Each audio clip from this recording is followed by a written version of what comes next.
Assalamu alaikum warahmatullahi wabarakatuh.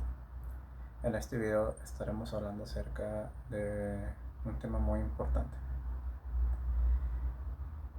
¿El Islam es fácil? Y eso viene en forma de pregunta. ¿Es fácil practicar el Islam? Aquí podemos responder de la forma más práctica que se suele compartir. Y es un grandísimo sí. La misma respuesta la vas a encontrar en la pregunta. El Islam, ahora como afirmación, es fácil. Sin embargo, esto nos lleva al primer punto. Y los puntos que elegí para el día de hoy son muy importantes. Número 1. Empecemos. Un momento, no alcanzo a leer los apuntes. Está sumamente lejos y yo lo veo muy bien. El primer punto, y es muy importante entender esto: el Islam es una religión estricta. Quien diga lo contrario, quien opine lo contrario,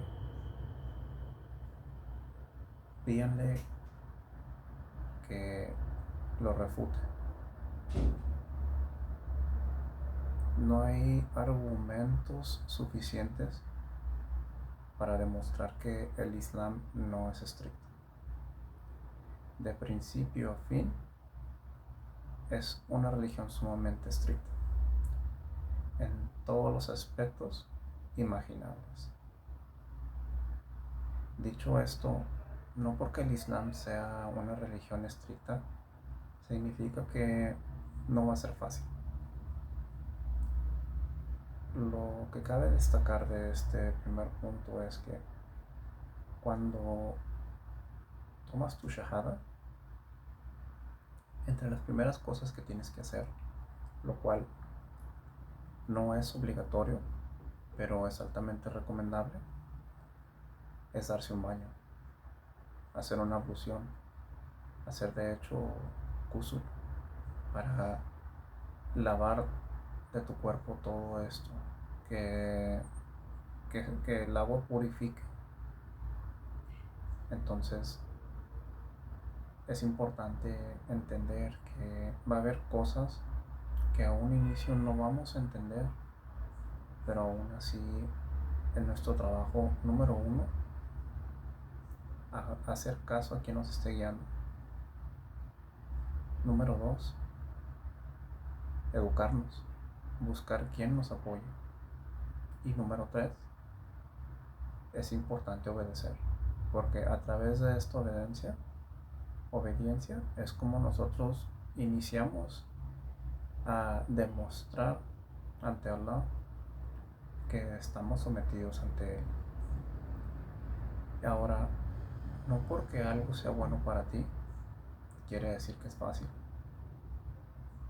No porque algo sea bueno para ti quiere decir que no va a presentar ciertos retos.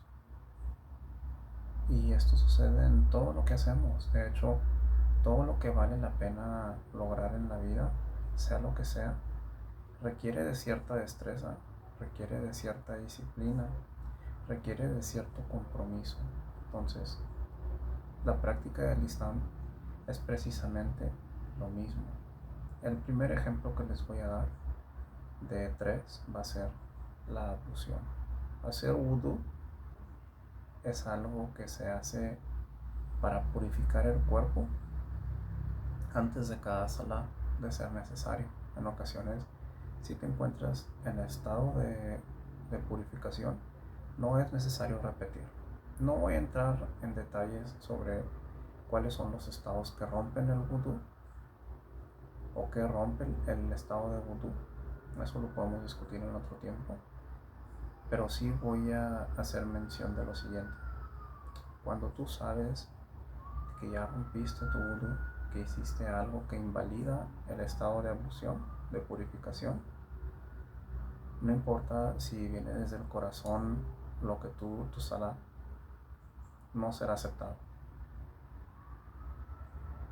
Aquí es donde nos topamos con la primera parte en nuestra práctica de la religión, que nos enseña que al someternos ante Allah, seguimos sus órdenes y lo alabamos como Él nos ha instruido, como Él ha pedido que lo hagamos, es como se va a hacer, no como a ti se te preste mejor o como a ti te sea más fácil hacerlo. Porque ojo, no hay que confundirnos, el Islam no es fácil,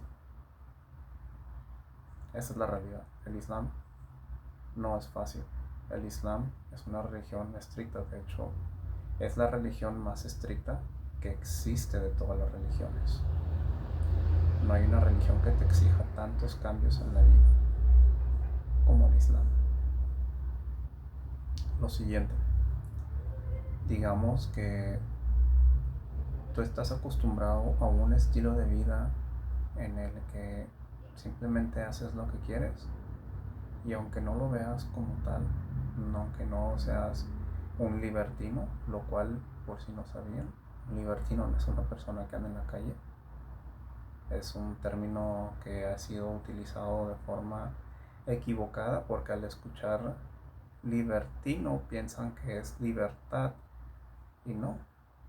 El libertinaje es algo que está relacionado a la libertad que tiene una persona para las relaciones sexuales abiertas, sin límites, de cualquier tipo, la que sea, que muchas veces esto también engloba toda clase de fetichismos. Eso es el libertinaje. Entonces, el Islam prohíbe el libertinaje, incluso con tu pareja. Hay ciertos límites que no se deben de sobrepasar. Hay muchas cosas a las que el Islam está abierto, y entre esas el placer entre esposos viene casi sin límites, pero hay líneas de respeto que se deben de mantener. No vas a degradar a tu esposa con tal de llegar al clímax. Eso es inaceptable. Pero si pueden tener relaciones y simplemente hacerlo por el simple gusto de sentir placer, es totalmente válido, no tiene absolutamente nada de malo. Lo puedes hacer cuantas veces quieran y no importa. De hecho, es un beneficio al estar casado, porque las relaciones premaritales o extramaritales no son permitidas, son haram. Otro punto muy importante es, ¿puedo comer lo que sea? No. Hay limitaciones en cuanto a lo que podemos comer. Y esta es una de las áreas más complicadas para conversos, porque buscan alimentarse de lo que sea, especialmente carne que no es halal.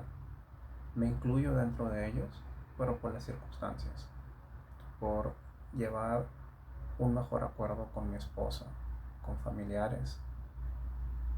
He optado por aceptar que vivo en un país cristiano, entonces pues si estos animales fueron sacrificados por cristianos, alhamdulillah, la carne para nosotros es permitida. El detalle es que sabemos que la forma en que estos animales son sacrificados no es halal. Entonces estamos en una balanza en la que tú decides qué quieres hacer, pero de que es permitido, la realidad es que no es carne halal. Todo aquel animal que se ha sacrificado de una forma digna, como nos instruyó Allah, que nos dijo que teníamos que hacerlo, es bueno para nosotros.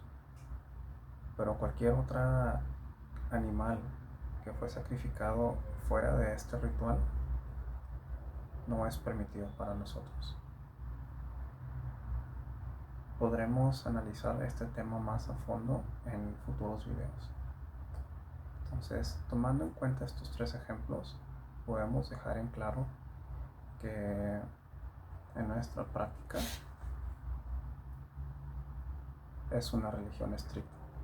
Nos tenemos que apegar a lo que nos dicta el Corán, a lo que nos enseñan los hadith, que en parte nos ayudan a entender el Corán, entre otras cosas, y a la sunna del profeta Muhammad sallallahu alaihi wasallam, sus costumbres y sus dichos, porque él fue el mejor musulmán de todos en sus prácticas, y en el Islam él es quien nos guía y nos enseña cómo Allah quiere ser alabado y cuál es la conducta que debe de tener un musulmán.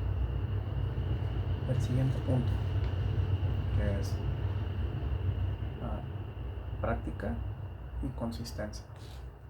Bueno, este siguiente punto es un tanto más sencillo,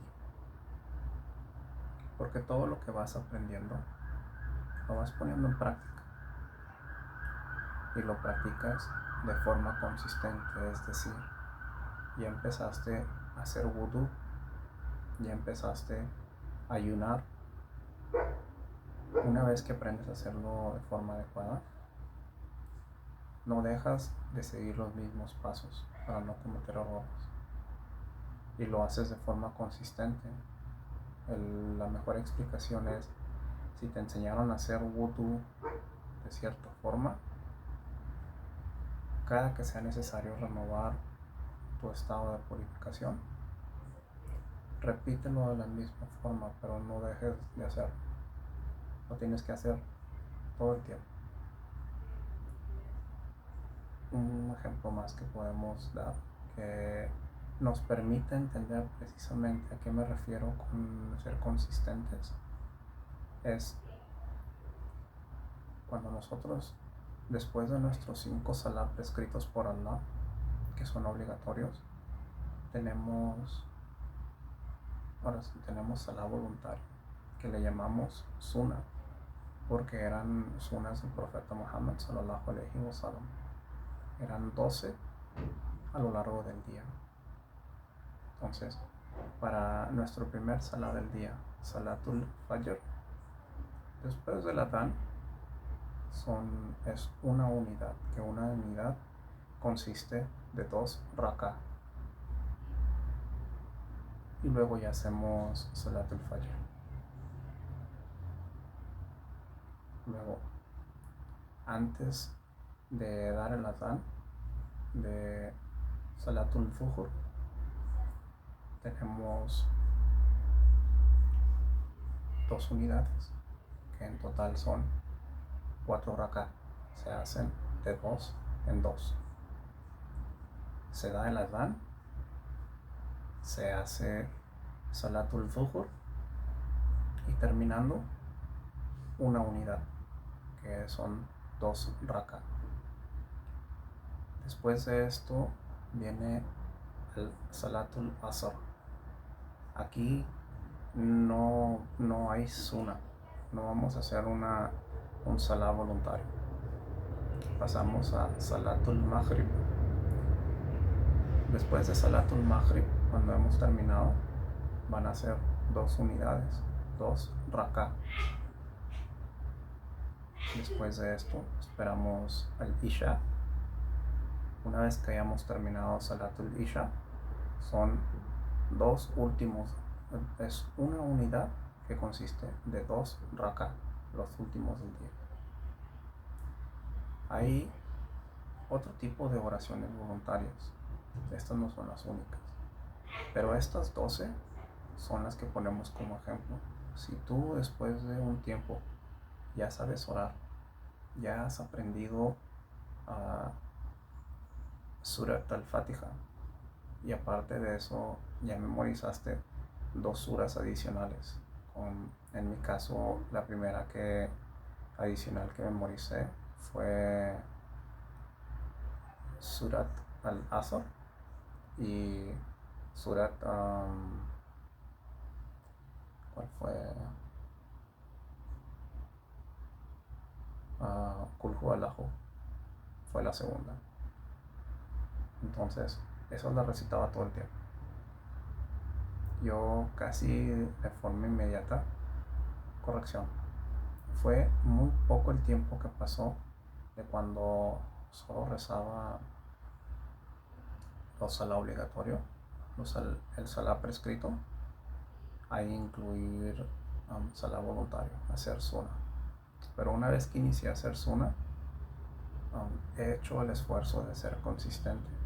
Cuando hay ciertos cambios en mi rutina, es cuando yo juzgo qué es mejor. Si yo ya cumplí con mi salá prescrito, la suna es algo voluntario, entonces no te tienes que obligar a hacerlo, porque después de todo tiene que ser con buena intención. La intención tiene que venir del corazón. Siempre que hacemos algo por Allah, empieza por la intención y la intención viene del corazón.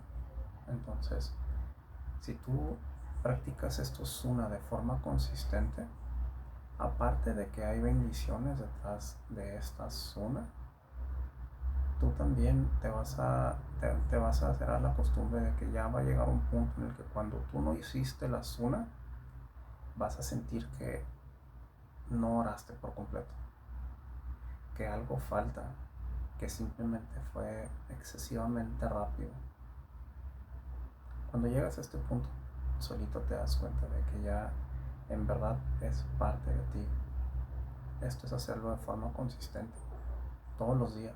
No te tienen que recordar. Te puede costar, eso no va a cambiar, pero lo haces con frecuencia, tanto que son raras las ocasiones en las que no lo haces, o pocas, a comparación de las veces que sí lo haces. El último punto que vamos a discutir es la parte que dice fácil. El Islam es fácil. Como concluí, dentro de la misma pregunta está la respuesta. Sí, el Islam es fácil. El Islam es sumamente fácil. Pero no hay que recordar que, número uno, el Islam es una religión en la que un musulmán se somete ante Allah. Número dos, al someterse, se está haciendo lo que Allah dictó y quiere para nosotros. Nos dio una guía de vida, el Corán. Entonces nos debemos apegar al Corán, nos debemos apegar a la búsqueda del conocimiento. Y número tres, una vez que empezamos a practicar y aprender, tenemos que hacer el esfuerzo de no olvidar y de practicar estas cosas con frecuencia. Como ya he mencionado en videos anteriores, un musulmán no se da a notar específicamente, a menos de que seas mujer, por su vestimenta. Nos identifican con mayor facilidad por nuestra actitud y por nuestro comportamiento. Entonces, sí es fácil el Islam, pero hay una curva de aprendizaje, y entre más rápido aprendas, entre más consistentes se hacen tus prácticas, más fácil se va a hacer para ti, al grado de que si tardabas 15 minutos haciendo wudu, va a llegar el punto en el que lo haces en 2. Aprendes algunas cosas para no tener que repetir el wudu con tanta frecuencia, aprendes a cuidarlo, y pues a lo mejor utilizas al-huf y eso facilita aún más las cosas. O ya te has acostumbrado tanto a hacer salá voluntario que para ti es simplemente un paso más antes o después del salá, porque estás buscando la complacencia de Allah. Y todo lo que has aprendido sobre modales lo has aplicado con tanta frecuencia que no te cuesta pensar en ello, simplemente reaccionas. Y el mejor ejemplo de esto es para quienes conducen. Cuando estabas aprendiendo a conducir te sentías tenso, duro, en ocasiones te costaba y buscabas motivos para no conducir o conducir lo mínimo en momentos en los que no era difícil. Pero en algún momento te diste cuenta, al igual que cuando andabas en la bicicleta, que ya pasó esa sensación, ese sentimiento agobiante ya no está presente y ahora ya lo haces como si nada. Sucede lo mismo en la práctica del Islam. Cuando llegas a este punto es cuando te das cuenta que el Islam es fácil. Assalamu alaikum wa rahmatullahi wa barakatuh.